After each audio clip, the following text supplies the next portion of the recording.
அரசியல்வாதிகள் நடிகர்களாக மாறினால் நடிகர்களாகிய நாங்கள் அரசியல்வாதிகளாக மாறுவோம் என நடிகர் விஷால் தெரிவித்துள்ளார். திருச்சி சிறுகானூரில் ரத்னம் திரைப்பட ப்ரமோஷன் விழாவில் பேசிய அவர், இனி ஓட்டுக்கு பணம் கொடுத்து மக்களை ஏமாற்ற முடியாது என கூறினார்.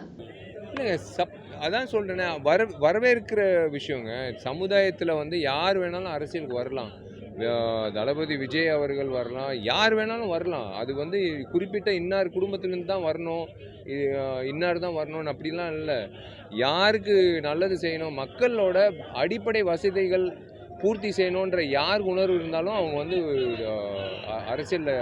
அரசியல்ன்றது ஒரு துறை அப்படின்றது இல்லைங்க, ஒரு ஹாபி அப்படின்றது இல்லை, ஒரு பொழுதுபோக்கு கிடையாது. நீங்கள் எல்லாத்தையும் மறந்து நீங்கள் தெரியாத குடும்பங்களுக்கு நீங்கள் நல்லது செய்கிறீங்க. 4 வீட்டில் அடுப்பு எரியுதுன்னா அதை விட ஒரு பெரிய சந்தோஷம் என்ன? 4 பேர் பிள்ளைகளுக்கு படிப்பு கொடுத்தீங்கன்னா, 4 பேருக்கு மருத்துவ உதவியோ, 4 விவசாயிகள் விவசாயம் பண்ண விட்டீங்களோ, அந்த மாதிரி விஷயங்கள் நடக்கும்போது கண்டிப்பாக யார் வந்தாலும் நல்ல விஷயம்தான். அரசியலுக்கு வர்றது நல்ல விஷயம்தான். இல்லை, கண்டிப்பாக நான் தான் சொல்லிட்டேனே. அதாங்க ஒரு வாட்டி தான் சொல்ல முடியும். ஒரு கடவுள்கிட்ட பிரார்த்தனை பண்ணும்போது ஒரு வாட்டி தான் தேங்காய் உடைக்க முடியும், ஒவ்வொரு வாட்டி உடைக்கக்கூடாது. அது கண்டிப்பாக அந்த நேரத்தில் நான் வரக்கூடாதுன்னு வேண்டிக்கோங்க. ஏன்னா ஏன் இன்னொரு கொடி, இன்னொரு கட்சி, ஒருத்தன் இவன் ஏன்னா இத்தனை பேர் இருக்கும்போது இன்னொரு கொச்சியா, இன்னொரு கட்சியா, இன்னொரு கொடியா, இன்னொரு கலர் கொடியா அப்படின்னு யோசிக்கக்கூடாது.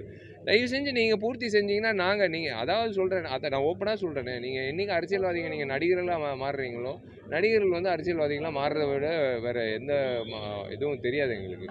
ஸோ தயவு செஞ்சு எங்களை எங்கள் வேலையை பார்க்க விட்டிங்கன்னா நல்ல விஷயம். இல்லைன்னா நாங்கள் வேறு வழி கிடையாது. நாங்கள் வெறும் டிவி பார்த்துட்டு இப்படி பேட்டியெல்லாம் கொடுத்துட்டு இருக்க முடியாது. கோதாவில் இறங்கி வேலை செஞ்சால் தான் அது அந்த மாற்றம் வரும்னா கண்டிப்பாக நாங்கள் இறங்கி வேலை செய்வோம்.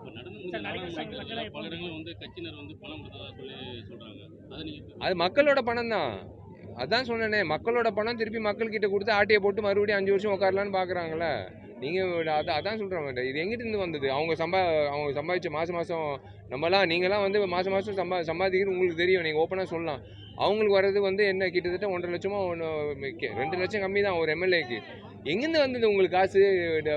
ஓட்டுக்கு ஒரு இவ்வளோன்னு நீங்கள் நிர்ணயித்து கொடுக்குறீங்களே, இவ்வளோ அலட்சியமாக நீங்கள் நினைக்கிறீங்களா? மக்களெல்லாம் மாறுவாங்க, மாறிட்டாங்க. இதுக்கு மேலே நீங்கள் அவங்கள ஏமாற்ற முடியாது.